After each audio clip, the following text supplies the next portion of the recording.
Bonjour à tous. Pour moi, les dictionnaires ont toujours été des merveilles et pour moi, ils étaient synonymes de neutralité et de vérité. Eh bien, j'ai été amené récemment à revoir un tout petit peu ma position en lisant un livre assez formidable, rédigé par deux linguistes et qui s'appelle Va voir dans le dico si j'y suis, qui se lit très, très facilement. Ces deux linguistes ont eu l'idée d'aller plonger dans les définitions des dictionnaires français et ils y ont déniché quelques perles mais qui sont très révélatrices. Je vous en cite deux. Définition du mot femme. Femme, créature raisonnable, faite de la main de Dieu pour tenir compagnie à l'homme. Furetière, 1690, c'est un des tout premiers dictionnaires consacrés exclusivement à la langue française. Deuxième exemple, nègre. Là, on est dans le Petit Larousse de 1875, ça n'est pas si loin.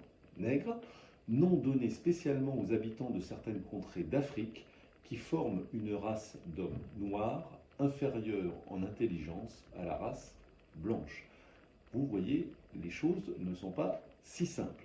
Alors, on pourrait se dire que tout ça est le passé, qu'aujourd'hui les choses vont mieux. Une femme, par exemple, aujourd'hui est définie comme un être humain de sexe féminin. C'est un tout petit peu différent de la définition de furetière, évidemment, mais ça n'est pas si simple. Je vous prends l'exemple du mot wokisme. Le mot wokisme est présenté comme un mouvement dans le Petit Robert, mais il est défini comme une idéologie dans le Petit Larousse. Ce n'est évidemment pas la même chose.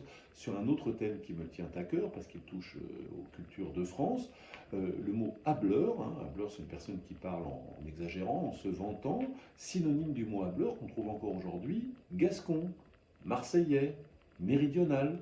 Et pour moi, évidemment, ça traduit le caractère très centralisé de la France avec la vision souvent condescendante de Paris vis-à-vis des autres régions. Quelles conclusions faut-il en tirer? Continuons à consulter les dictionnaires, bien sûr, à les regarder avec passion, avec amour, mais n'oublions jamais qu'ils sont rédigés par des êtres de chair et de sang qui inévitablement reflètent la vision de leur époque, la vision de leur société, la vision du milieu social auquel ils appartiennent. N'oublions jamais que le langage a toujours été, est et restera un enjeu de pouvoir aussi. Plus de détails, comme d'habitude, sur la version écrite de ma lettre d'information de l'Express, sur le bout des langues. Je vous remercie et vous dis à la semaine prochaine.